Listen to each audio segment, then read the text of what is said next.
नमो नमः। प्यारे विद्यार्थियों, कक्षा 7वीं संस्कृत विषय की इस कक्षा में आज हम पाठ संख्या 7 बुद्धि एव उत्तमा, जिसका अनुवाद कार्य हम पिछली कक्षा में कर चुके हैं, का शेष अनुवाद कार्य इस कक्षा में करेंगे। सभी बच्चे व्याकरणिक इकाइयों को पेंसिल के साथ अपनी पुस्तक में लिखेंगे और ध्यानपूर्वक समझेंगे। इसका व्याकरणिक उपविषय जो है वो है विशेषण और विशेष्य। विशेषण और विशेष्य के विषय में मैंने बताया कि जो लिंग वचन और विभक्ति विशेष्य में रहती है वही लिंग वचन और विभक्ति विशेषण में होती है। इस बात का विशेष रूप से ध्यान रखेंगे। देखें, एवं सह अनेक सुवर्ण मुद्राणाम संचयम अकरोत्। प्रसंग चला हुआ था कि एक व्यक्ति ने घोषणा की कि जो भी मुझे एक नई कथा सुनाएगा जो मैंने कभी पहले ना सुनी हो, तो मैं उसे इनाम के रूप में सोने का एक पात्र दूंगा, और यदि वह कथा मेरे द्वारा सुनी गई होगी तो वह व्यक्ति मुझे 500 सोने की मोहरें देगा। तो इस प्रकार से कोई भी व्यक्ति जो उसको कथा सुनाता तो सबको अंत में कहता कि यह कथा मेरे द्वारा पहले सुनी गई है। तो इस प्रकार से अब उससे आगे का प्रसंग है एवं का अर्थ है इस प्रकार, सह अनेक सुवर्ण मुद्राणाम संचयम अकरोत्। इस प्रकार उसने अनेक सोने की मोहरों का संचय कर लिया। बहुत सारी सोने की मोहरें उसने इकट्ठी कर ली। संचय का अर्थ है इकट्ठा करना। सुवर्ण, अनेक सुवर्ण मुद्राणाम में षष्ठी विभक्ति बहुवचन है। अनेक सोने की मोहरों का संचय कर लिया। एकदा अव्ययपद है, एक बार। एकः बुद्धिमान बालकः, एकः बुद्धिमान, ये दोनों विशेषण हैं। किसकी विशेषता बता रहे हैं? विशेष्य है बालकः। एक बुद्धिमान बालक एताम वार्ताम श्रुत्वा, एताम वार्ताम ये विशेषण है बच्चों, देखो, और ये विशेष्य है। एताम वार्ताम श्रुत्वा द्वितीय विभक्ति एक वचन है। एषा एते एतः, एताम एते एतः स्त्रीलिंग द्वितीय विभक्ति एक वचन है, क्योंकि विशेष्य द्वितीय विभक्ति एक वचन में है। तो इस बात को सुनकर श्रुत्वा में श्रु धातुत्वा प्रत्यय है। तस्य समीपम आगच्छत, उसके समीप आया। कथां च श्रावयितुं तत्परः अभवत्, और कथा सुनाने के लिए तैयार हो गया।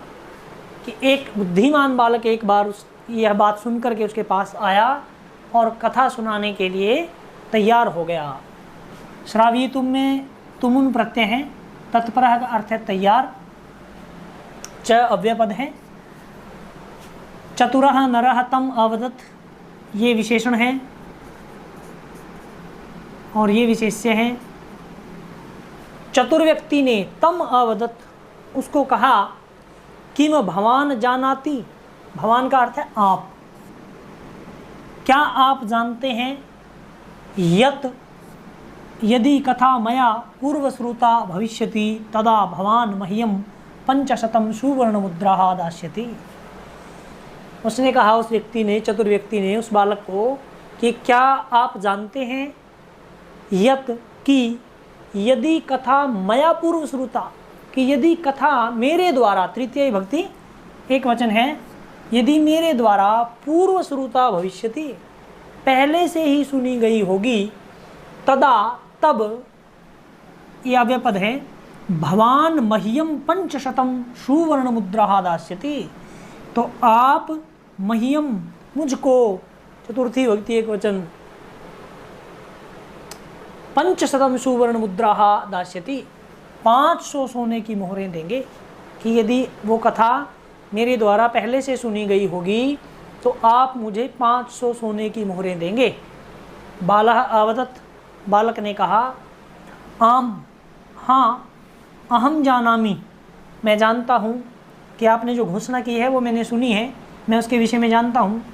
इति उक्त्वा स कथां प्रारब्ध, इति उक्त्वा, यह कहकर, उक्त्वा में त्वा प्रत्यय है, ये वच धातु है। वच का मतलब बोलना। सह कथां प्रारब्ध, उसने कथा को शुरू किया। भवान स्मरति, उसने कथा में कहा, भवान स्मरति, आपको स्मरण है, आपको याद है, किम क्या भवतः पिता मम पितुः पंचलक्ष सुवर्ण मुद्राः गृहीतवान्, कि भवतः पिता आपके पिता ने मम पितुः मेरे पिताजी से 5 लक्ष सुवर्ण मुद्राः गृहीतवान् 5 लाख सोने की मोहरें ली थी। कि ये कथा जो मैं आपको सुना रहा हूँ, आपको स्मरण है कि क्या आपके पिता ने मेरे पिता से 5 लाख सोने की मोहरें ली थी। यदि एताम कथाम भवान पूर्वम श्रुतवान, यदि एताम कथाम, ये फिर विशेषण है,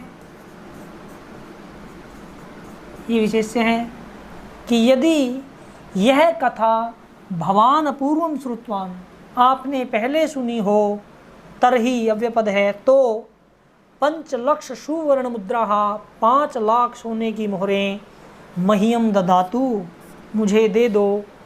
यदि न श्रुतवान, यदि नहीं सुनी है, तरही एतत् सुवर्ण पात्रम, एतत् फिर विशेषण है, सार्वनामिक विशेषण है और ये विशेष्य पद है।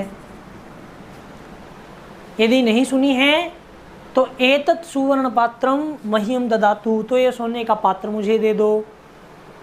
सह वंचकः स्वपराजयं स्वीकृत्य सुवर्ण पात्रेण सह सुवर्ण मुद्रा अपि बालकाय आयच्छत्। उस ठग ने स्वपराजयं स्वीकृत्य, अपनी पराजय को स्वीकार करके, स्वीकृत्य में ल्यप प्रत्यय है, क्री धातु है, उस ठग ने अपनी पराजय स्वीकार करके सुवर्ण पात्र के साथ, सुवर्ण पात्रेण तृतीया विभक्ति एक वचन है, सह उपपद है, सहयोगे तृतीया, सोने के पात्र के साथ सुवर्ण मुद्रा अपि, सोने की मुद्राएं भी, सोने की मोहरें भी, अपि अव्यपद है, बालकाय आयच्छत्, बालक को दे दी। आयच्छत् में यच्छ धातु है, दायच्छ, और दायच्छ धातु के योग में चतुर्थी विभक्ति का प्रयोग है, देने के लिए संप्रदान कारक है। तो उस ठग ने स्वपराजय स्वीकृत्य, अपनी पराजय स्वीकार करके सोने के पात्र के साथ वह सोने की मुद्राएं भी उस बालक को दे दी। सत्यम एवं मन्यते, सत्य ही माना गया है। बुद्धि ही एवं उत्तमा, की बुद्धि ही उत्तम है। किस प्रकार से उस चतुर बालक ने अपनी बुद्धि का प्रयोग करते हुए उस ठग से 500 सोने का पात्र वह उसे ले लिया और उस व्यक्ति ने उसको इनाम स्वरूप जो है सोने की मोहरें भी दी। तो आप इस पाठ का हिंदी अनुवाद कार्य आज पूरा कर लेंगे। आगामी कक्षाओं में हम इसका अभ्यास कार्य पूरा करेंगे। धन्यवाद।